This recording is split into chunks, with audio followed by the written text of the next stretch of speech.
ইমাম সাহেব, আমার কিছু কথা ছিল। হ্যাঁ বলেন।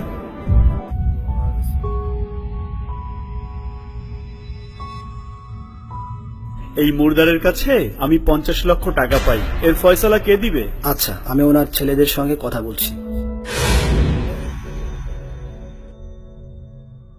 হুজুর, আমার বাবা মারা যাওয়ার আগে এরকম কোনো ওসিয়ত করে যায়নি যে উনি 50 লক্ষ টাকা পাবে।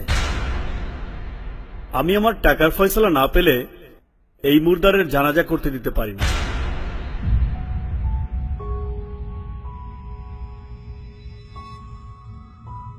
কি করবি এখন? তোর সম্পত্তির ভাগ থেকে দিয়ে দে।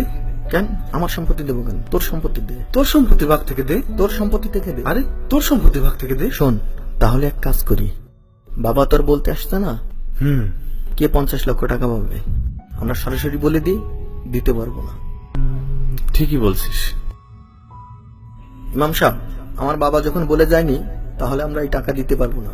সে যদি এই টাকার দাবি না ছাড়ে তাহলে আমি এই জানাজা পড়াইতে পারবো না। ইমাম সাহেব, এই ব্যাগে কিছু গহনা আছে যা বিক্রি করলে উনি বেশ কিছু টাকা পাবে। তারপর উনি যদি চান আমি সারা জীবন ওনার বাসায় কাজ করে ঋণ পরিশোধ করব।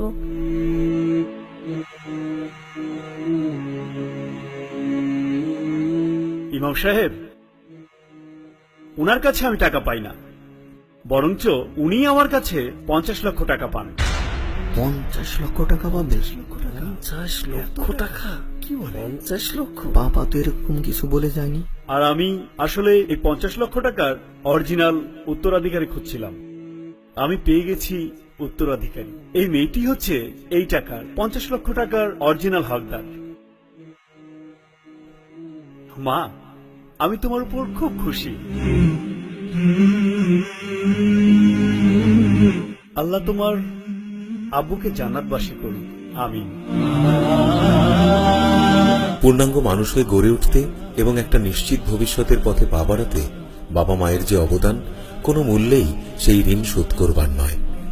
অথচ আমরা কেউ কেউ সামান্য ভুল বা অবহেলায় বাবা মায়ের আশীর্বাদ পুষ্ট সেই জীবনকে করে ফেলি কলুষিত। আর যে সন্তান কৃতজ্ঞ চিত্তে বাবা মায়ের ইচ্ছা, বাসনা কিংবা অপূর্ণ কাজ সম্পাদনে নিজের সর্বস্ব বিলিয়ে দিতেও দ্বিধা করে না, আল্লাহর শুভ দৃষ্টি তার উপরে বর্ষিত হয়। বাবা মায়ের প্রতি দায়িত্ব পালনের মাধ্যমে আল্লাহর সন্তুষ্টির পথে আপনাদের জন্য আমাদের এই দাওয়াত।